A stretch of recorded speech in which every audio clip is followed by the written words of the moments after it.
El general Manuel Christopher Figuera, el ex maestro de espías que traicionó al gobierno en el poder, Nicolás Maduro, apoyando al presidente interino, Juan Guaidó, acusó el viernes al régimen de Caracas de asesinar a su oponente en el formidable servicio de información bolivariana SEBIN, e instó a sus compañeros de armas a terminar con el saqueo del país.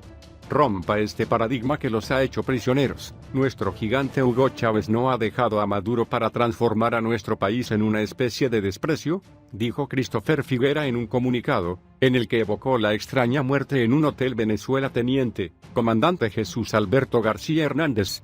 Les dije con indignación que la noticia de la muerte del comandante Jesús Alberto García Hernández me estaba causando, porque estoy seguro de que este hecho obedece a un asesinato selectivo y patrocinado, y lo verán como un evento aislado, creando historias macabras a su alrededor porque sabían que este chico había manipulado información confidencial sobre los casos de corrupción más horribles y aberrantes que se investigaron durante mi permanencia en SEBIN, añadió. El comandante del cuerpo García Hernández fue encontrado muerto el miércoles en una parte de la Colonial Hotel, ubicado en San Antonio de los Altos, en las afueras de Caracas. Según informes de la prensa local, el soldado fue encontrado en la cama de la habitación sin signos vitales y recibió un disparo en la cabeza. Una pistola de 9 milímetros y una tapa también se encontraron al lado del cadáver. Una de las teorías manejadas por la policía venezolana es que el hombre mayor se suicidó, pero el ex jefe del SEBIN insistió en que su asistente no se suicidó.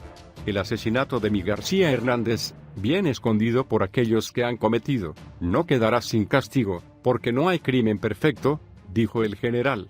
Mi García Hernández ha dejado una esposa, 2 niños en edad preescolar y una madre, todos los cuales ahora son víctimas de este abuso de poder y este terrorismo excesivo por el simple hecho de haber trabajado conmigo.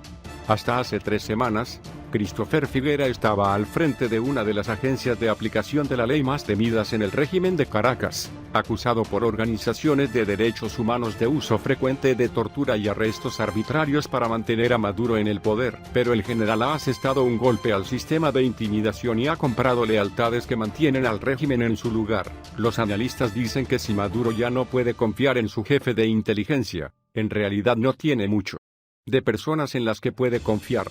Mientras tanto, Maduro despidió a Christopher Figuera, acusándolo de haber sido seducido por la agencia de inteligencia estadounidense CIA.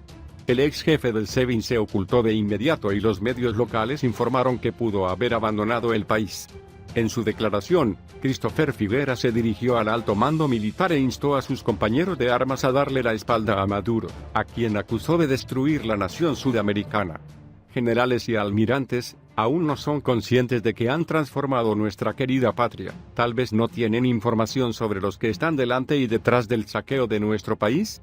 ¿No eres la ejecución práctica del terrorismo de Estado que Maduro desea para mantenerse en el poder?, escribe el general. ¿Has perdido la sensibilidad humana?, él insistió. Christopher Figuera fue uno de los altos comandantes que habían hablado con los Estados Unidos y representantes de Guaidó, prometiendo participar en la insurgencia lanzada por el presidente interino el 30 de abril. Sin embargo, pocos soldados finalmente hicieron el movimiento, como lo hizo el jefe de SEBIN en ese momento, quien en ese mismo día organizó la liberación del líder opositor Leopoldo López, quien estaba bajo arresto domiciliario. Guaidó, reconocido como más de 50 países, incluido Estados Unidos, como presidente legítimo de Venezuela, prometió la amnistía para que el ejército de Maduro abandone el régimen y ayude a recuperar la democracia venezolana. Washington extrajo el nombre del ex jefe SEBIN de la lista de personas sancionadas por el Departamento del Tesoro por destruir la democracia venezolana unos días después de expresar su apoyo a Guaidó. El diplomático Mario Isea aseguró que el levantamiento de las sanciones económicas internacionales sería un gesto de buena fe para lograr la paz en Venezuela. El embajador de España en España, Mario Isea, dijo el viernes que el gobierno de Nicolás Maduro estaba dispuesto a dialogar con la oposición. El gobierno de Maduro aún está abierto al diálogo, dijo el embajador en una conferencia de prensa en la Embajada de Venezuela en Madrid. Si quieres ayudar al pueblo venezolano, solo tienes que levantar el bloqueo, dijo el embajador Chávez a una docena de carteles con el lema Dale a Venezuela, manos fuera de Venezuela.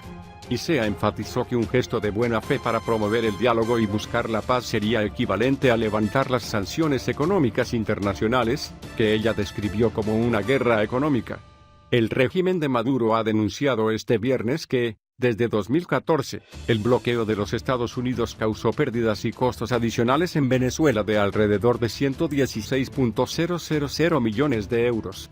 Además, el gobierno de Maduro estima que tiene unos 4.900 millones de euros confiscados en bancos internacionales, y se ha asegurado que las sanciones impuestas por el presidente de los Estados Unidos, Donald Trump, han causado daños a la población que raya en el crimen contra la humanidad. Las sanciones económicas Trump, y sea designados como los tontos de la guerra de esa época, son parte del embajador de un plan estadounidense al que solo le queda la invasión militar.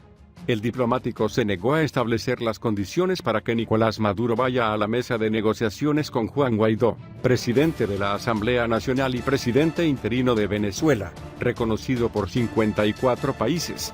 El embajador de Venezuela en España negó conocer el diálogo entre la oposición y el gobierno venezolano en Noruega para resolver la crisis política en ese país de Sudamérica. El embajador del gobierno de Bolivia declaró que la única reunión de la que tenía conocimiento era la reunión del Grupo de Contacto Internacional, promovido por la Unión Europea, con Nicolás Maduro para explorar ideas para promover el diálogo. Reuniones preliminares, que ya habían sido confirmados por el gobierno noruego, corresponden al primer acercamiento entre representantes de Guaidó y Maduro desde el 30 de abril, día en que la oposición Leopoldo López fue liberado por Guaidó. López es un refugiado en la residencia del embajador de España en Caracas. En cuanto al futuro de Leopoldo López, refugio en la residencia del embajador español en Caracas, ICEA dijo que el gobierno venezolano requiere que sea entregado porque él es un fugitivo de la justicia. ICEA dijo que el régimen de Maduro agotaría los canales diplomáticos correspondientes para que López fuera entregado a las autoridades. Nunca detendríamos una embajada, dijo el embajador de Venezuela, refiriéndose a la toma de la embajada de Venezuela en Washington por parte de los partidarios de Guaidó el jueves. ICEA también dijo que le pediría al presidente español, Pedro Sánchez, que reconsidere el reconocimiento de Juan Guaidó como el legítimo presidente de Venezuela.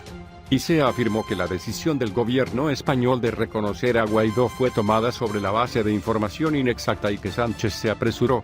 El 4 de febrero de 2019, el presidente español reconoció a Guaidó como presidente a cargo de Venezuela, con el objetivo de convocar elecciones libres lo antes posible. El mismo día, los países de la UE se posicionaron a favor de la oposición al régimen de Maduro, y el embajador venezolano del régimen bolivariano invitó al resto del país a cambiar su política. Unión Europea, ICEA argumentó que solo 54 países reconocieron a Guaidó y llamó a los países importantes, como Rusia, China, México o India, por no haberlo hecho. Nicolás Maduro confirmó la noche del viernes que una delegación de su régimen había viajado a Noruega para discutir conversaciones con la oposición. Sin dar más detalles, el presidente dijo durante una reunión con los militares en el estado central de Aragua que las conversaciones habían comenzado sobre una buena base para alcanzar acuerdos de paz. El presidente dijo que la delegación del gobierno, integrada por el ministro de Comunicación Jorge Rodríguez, y el gobernador del estado central de Miranda, Héctor Rodríguez, llegaron el viernes desde Oslo. Maduro aprovechó la oportunidad para agradecer al gobierno de Noruega por su apoyo al proceso. Además, el presidente dijo que la oposición había provocado una locura de insultos luego de la filtración de información sobre las reuniones exploratorias en la capital noruega. Por su parte, uno de los 3 miembros de la delegación de la oposición que fue a Oslo, el segundo vicepresidente de la Asamblea Nacional, Stalin González, dijo a la radio local Unión Radio que las reuniones fueron exploratorios y no dieron lugar a ningún acuerdo. González explicó que las reuniones habían usado un método pendular que implicaba que los representantes de Noruega se reunirían por separado con los representantes del gobierno y la oposición. No hubo contacto directo con la delegación del gobierno, dijo. El líder de la oposición, Juan Guaidó, anunció el día anterior que una delegación de la oposición había visitado el país para evaluar el resultado de la crisis venezolana, al tiempo que aseguraba que no se prestaría a una falsa negociación. Guaidó ha ratificado el hecho de que la oposición se mantiene firme en los 3 objetivos que se definieron en enero, el cese de lo que dice es la usurpación de Maduro, un gobierno de transición y elecciones libres. Además de González, la delegación de la oposición estaba integrada por el exalcalde de la oposición, Gerardo Blide, y el exministro de Transporte, Fernando Martínez Motola.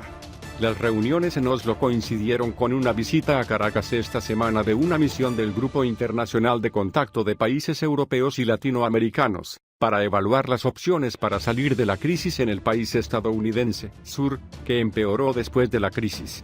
El fallido levantamiento militar liderado por Guaidó el 30 de abril.